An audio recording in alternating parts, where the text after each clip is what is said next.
જય શ્રી રામ, જય માતાજી। આજે તો સવારમાં થોડો વરસાદ આવી ગયો ને આપણે ઉપડી ગયા આપણી શોપ પર ભૂકીને આપણું પહેલું કામ છે કચરો સાફ કરવાનું। ફટાફટ કચરો વાળીને આપણી શોપ પણ આપણે ઓપન કરી દીધી। પછી આપણને આપણા મિત્ર મળી ગયા જીગરભાઈ। થોડી વારમાં તો અશોકભાઈ પણ આવી ગયા અને પછી આપણે નીકળી ગયા ઘરે જવા માટે। ઘરે આવીને તરત જ ખબર પડી કે કંટ્રોલે સામાન મળે છે તે તો હું એકલો ઉપડી ગયો કંટ્રોલે સામાન લેવા માટે। અંગૂઠો મૂકીને સામાન લઈને આપણે નીકળી ગયા ઘરે જવા માટે। ઘરે આવીને જમીને ટિફિન લઈને નીકળી ગયો શોપ પર જવા માટે। હું શોપ પર આવી ગયો અને અહીંયા તો હાથી પણ ચાલતો રોડે જતો હતો।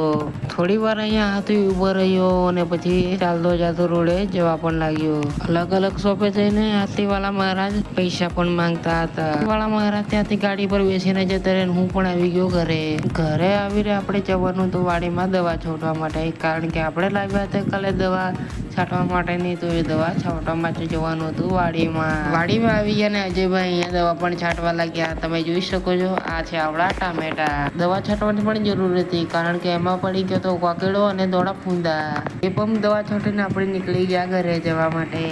ઘરે આવીને નાહી ધોઈને ફ્રેશ થઈ ગયા અને આપણે જવાનું હતું આપણી શોપ પર। મારો મિત્ર ગાડી લઈને આવ્યો હતો એટલા માટે આપણે એની ગાડી પર બેસીને ગયા શોપ પર। પછી એની શોપ પર આવી ગયો અને હું આપણી શોપ પર આવી ગયો અને 7:30 વાગે આપણી શોપ પણ આપણે બંધ કરી દીધી। ફોલો કરતા જજો, ફોલો કરવાનું ફ્રી છે।